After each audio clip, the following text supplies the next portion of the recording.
I'm Officer Marks with the UNF5 Receiving and Orientation Unit here at the Utah State Prison. This is the first place that your family member or significant other will come when they're brought to the prison.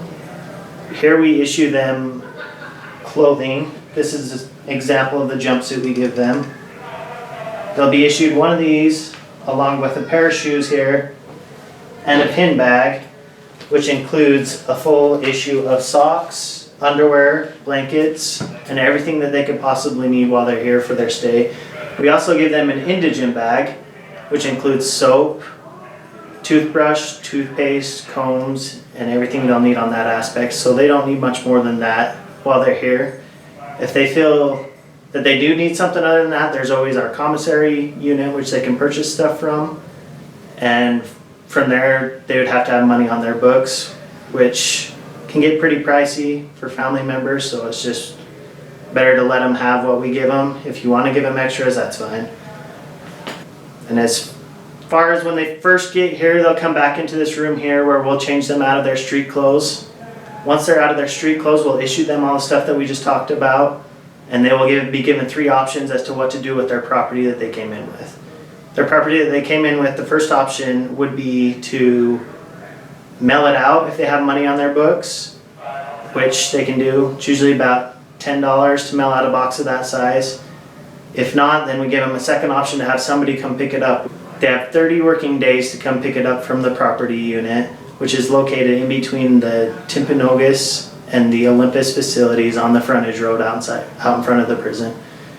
From there, you can pick up all their stuff as long as you have a valid ID along with the offender's number. And once again, that's 30 days from when they sign the paperwork. The third option that they will have will be to donate it to charity if they choose to do so. Along those same lines with the charity, if it's not picked up within 30 days, it'll be donated to charity.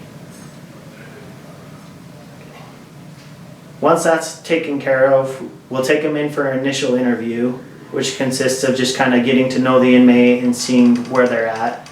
Once we get a baseline of that, we will decide based on that where we're going to house them according to their charges and other factors, which I'll go into that. Once they're housed, they will be provided an intake screening for medical, which is just kind of a basic questionnaire which gives medical a basic idea of things that they need to take care of and how quick they need to take care of it. From there, within the first 24 hours of being here, they'll have a chance to see a PA for a physical exam if they choose to, along with mental health for a mental health screening, and dental for a dental exam, just a basic exam with x-rays, just like you'd get on the streets. Within the first few days of being here, they'll have the opportunity to see a caseworker, which will go over their charges and come up with an assessment of how they think they should be housed based on their charges and their prior criminal history. And from there, they'll be assessed and moved to a different unit. All in all, the orientation should take about 2 to 3 months. They'll be housed in our unit for about 2 to 3 weeks. And then from there, they'll move on to the extended R&O, which is UNF3, where they'll be housed for the remainder of their R&O process. While they're in R&O, they are not allowed to have visits, which is why it's very important to write to them, because that's going to be the biggest way to keep in communication with them and let them know what's going on the outside, which is very important with their morale and to keep their spirits up and stuff while they're in here.